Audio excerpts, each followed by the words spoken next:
Hello, everybody. This is Fernando for the latest Las Vegas Casino podcast. I promised I was going to do some more videos about some of the shows that I saw there on my last trip to Vegas. And with this particular show, it was actually the second time that I've seen this show. The first time I saw it last year, early last year, I believe it was in January.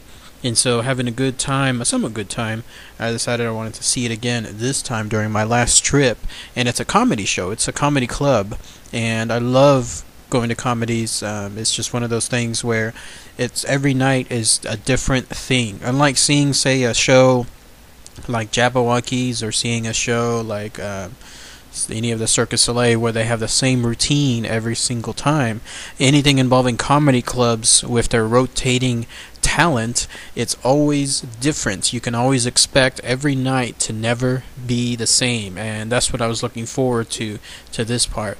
Unfortunately, though, with this particular visit, I would have to rate it a C because of several factors, and I'll explain them here in a minute. The show I'm talking about is Brad Garrett's Comedy Club, which is located there at the MGM Grand near the Luxor that I was staying at.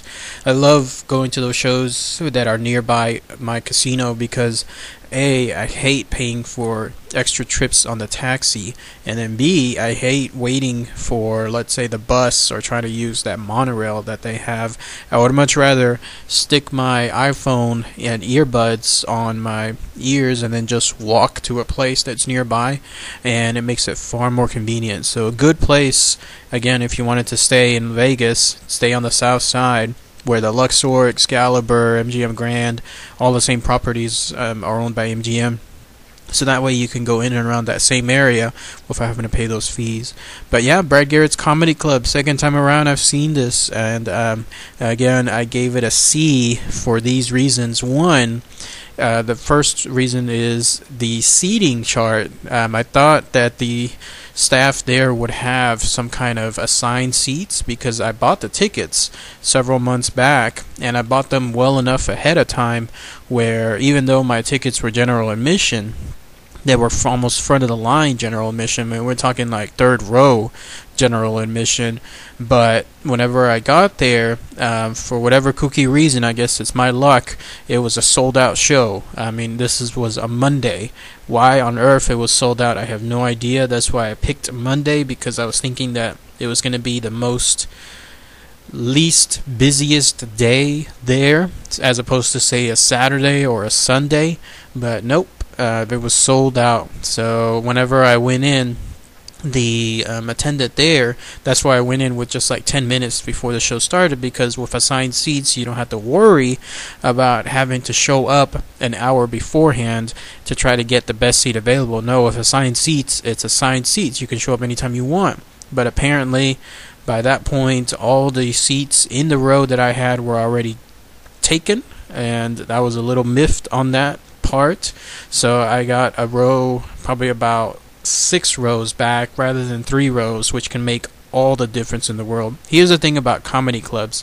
For whatever kooky reason, comedy clubs still go by the old style of the 50s and the 60s, where it's a small room, it's comfortable, it's intimate is the better word to use, and the most unfortunate thing, though, is the seating sucks on comedy clubs. This is because the seating is all 100% level. So unlike, let's say, seeing, again, a Circus Soleil show or seeing Carrot Top or Jabberwockies, where they have those nice inclined rows where they go from the top all the way to the bottom as an incline. That way no seat is really that bad. Nope, comedy clubs still go by the following, that let's go ahead and stick as many seats as possible and have them all be the same height. That way, if you're stuck between a large person in front and even larger people in front of them, then you're kind of screwed. You have no visibility, and that's what I experienced here, unfortunately. That's why, again, I was miffed that my seats were taken, because if I was in the third row and that would have happened, I would have had a much better time being able to see, because there was only 2 rows of people to look over. But here I was dealing with 6 rows of people to look over, and then that was it. And then what's more baffling is that those of you that have been to the MGM Grand and have seen Brad Garrett's Comedy Club know that you have to go to a place there called the Underground. And it's literally called the Underground because it's underground. It's a mini mall of sorts that's located about 2 or 3 floors underneath the casino itself. And so I was scratching my head wondering, here they built this thing 3 floors down into the ground itself, but they couldn't bother adding a little bit of an incline, say on the seats that are within the club, maybe get just a few more feet of incline. That way everybody can have a good view. But no, unfortunately I experienced that. So that was the first strike. The second strike, and also again why I gave it a C, is when it comes to these shows, my goodness, they are expensive. Brad Garrett's Comedy Club, last time I was able to see this show and get a pretty good discount. I actually got it free, 100% free, because of the M Life rewards that I utilized.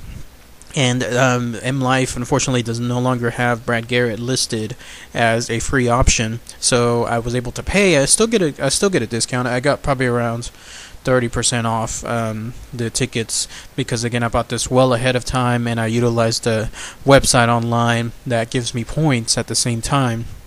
But still, even with 30% off, the total ticket, which they add the taxes, which they add a convenient service fee, which I'll never quite understand what the service is for, because I'm giving them the money as opposed to vice versa, of a couple of, let's say, $5-6 as a service fee, and the total price came somewhere to around $59 and change. That's with the entire discount. That's not cheap. I mean, that's almost more in the more expensive side of the usual show prices there in Vegas. Obviously, there are some that are far more expensive, but when we're talking about comedy clubs, that's expensive. That is not cheap. So I was a little miffed on that part too. I bought it ahead of time, and I was willing to pay that price again because my plan was I was going to be on the 3rd row. But now, with me being stuck on the 6th row, suddenly that price that I paid was useless. It was not good at all. And then the third strike was the headliners this time around just weren't that funny. I don't know. There was one guy, though. I wish I knew. I think it was called Geechee Guy. He was hilarious. He was always funny. This was a guy that doesn't necessarily go into insult humor, but he does mock and make fun of the audience every now and then. His is more along the lines of one-liners about observational words. Like I think one of his that he said is, "Why do they call it burning up and burning down? Like the house is burning up, but my clothes burned down in there." I mean, that's the kind of humor that he does, and he was pretty good. The show starter, the host, was also pretty good. He was a guy that, I wish I knew his name. I can't remember it, but he talked about his son and how his son, at 14 years of age, is now exercising all of a sudden, and he's convinced that it's because his son is looking to take him out, like in a Shakespeare-type manner, where the son kills the father to take over the wife, stuff like that. It was pretty hilarious, but it was the headliner that was bad. I mean, I don't even bother to remember this guy's name. He just wasn't that funny. I think it was because most of his humor was about children humor, like my kids did this, my kids did that, and I don't know if he realizes it, but for the most part, if people are seeing late night comedy clubs, those tend to be people, some of them do have kids, probably like half have kids, but the other half do not. So it's not really something where late night comedy clubs, where talking about kids is going to reach most of the audience. Instead, talking about like relationships, or talking about poking humor at work, or poking humor at other stuff normally not associated with kids, that would have been far more reachable. So yeah, those 3 factors gave me a rating of C here this time around on Brad Garrett Comedy Club. I think the one thing again that made the whole thing a disappointment was right from the beginning finding out that my seats were 6 rows back, and that again, 6 rows back, you're wondering, okay, that's nothing, but it is in the world of comedy clubs. If you've been to them before, again, if you have something where you're 6 rows back, but all of the rows themselves are level, then all you need is a couple of tall people in front of you, and that's it. You're screwed. You can see nothing. You can only hear stuff at most. Also, this is just a little jab at Brad Garrett's comedy club, but it seems like he does a lot of money grabs. He was selling popcorn there, not him, but the staff there was selling popcorn, bag of popcorn, less than the size of a small bag, say, that you would have at a movie theater, but that small bag itself is $10. $10 for that small bag of popcorn. And then when I got a bottled water, I didn't get the popcorn, but I got a bottled water. A regular 12-ounce bottled water is $5, plus they automatically add the gratuities, like the tax, and they automatically add the tip to it. So there's no option for you to decide whether you want to tip the waitress or not. Not that I wouldn't, but even if the service sucked, you have no choice. You are tipping that person, and they add another $1. So that bottle of water came to nearly $7 altogether. But what can you do? You're a captive audience there.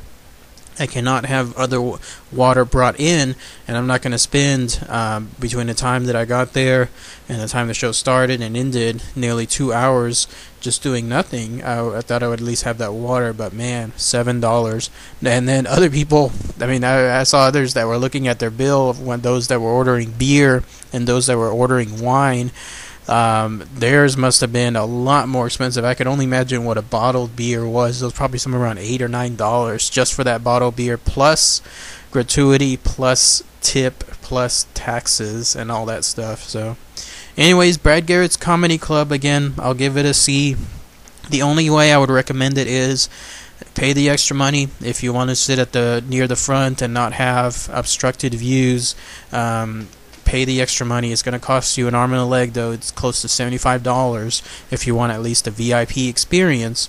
But if you're into comedy, it's hit or miss. You can have stuff that'll be good. Some of the comedians are good, like 2 out of the 3 on my show. But the headliner, the big roll-up, the big send-up, the guy that we were all waiting for, he was a bust. It wasn't so good, so that kind of deflated things too. I'm going to talk about actually another comedy club in another video that I saw. This is actually the Tropicana Comedy Club, the Laugh Factory there at the Tropicana, and I'll actually give a higher recommendation, much higher there on my video, so be on the lookout for that. Alright everybody, thanks again as always, take care.